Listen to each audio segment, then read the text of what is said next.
I'm sure a couple of you have heard me preach before, but can I ask, who has never heard me preach before face to face? Put your hand down. Okay, quite a number of you. I'm from Australia, down under. The way you speak Australian is you just paralyze your tongue. And I'm losing my accent, but one thing that I just gain in my life is just the need for more of Jesus in my life. You never come to a place in your walk with Jesus where you feel like you have enough. That's a dangerous feeling to have. And sometimes we forget that even as believers, we sort of forget that we're running the good race, the real race. And we're going to talk about standing strong and then running. And the reason why I've called it Stand Strong First is because we're celebrating our release of my latest book, especially for teenagers, about standing strong against bullying. Bullying is a worldwide epidemic, and we need to come back to the true values of us as human beings, knowing that we are children of God, to stand strong against the lies and to walk and run with Jesus. Amen? So we're so excited. We have resources at the back, but that's all my commercials there. 1 Corinthians chapter 9 is where we're going to read from verse 24 to 27. So excited about Saddleback LA. Wow, that's so cool. I think this is their third weekend or fourth weekend, and I know that Jeremy's down there, and it's just beautiful to connect with you guys again. God bless you, church, and I love Rick and all the team, so I'm just so excited that he asked me to come back, and he and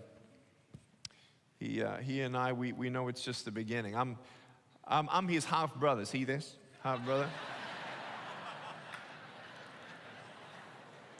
As you get to know me, like I love, like, you know, playing with people sometimes. Since like 80% of you haven't seen me before, I have to tell you just one story. I'm in the car one day, and the person next to us couldn't see anything but my head. So I just did this. And she thought my head did a 360 spin. Anyway. Look, let me open up with this. God doesn't need to give me arms and legs. Does he? No. Does he promise that he's going to give me arms and legs in heaven? Yes. Does the devil care whether or not I have arms and legs? No. All he wants is my joy to be taken away and my focus to be distracted. And there are so many things in this life that gets us distracted, and we're doing all these things and spinning all these plates at the same time that we don't even hear sort of the next steps in that race that God has for us. And sometimes we miss things, sometimes we question things, sometimes we're not looking for God's perfect will in every season of our life.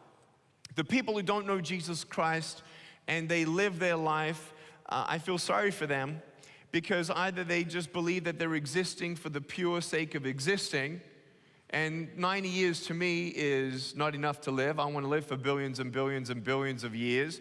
The way that God created us within our soul and our spirit, we know that there is something more than just 90 years. We know there must be a purpose out there. But for us to actually live according to that purpose, we need to first look for it. To actually look for it, you need to start believing in something you can't see yet. That is faith. F-A-I-T-H, full assurance in the heart. And sometimes fear will disable you. Fear, you don't need arms and legs necessarily in your life, but you need peace.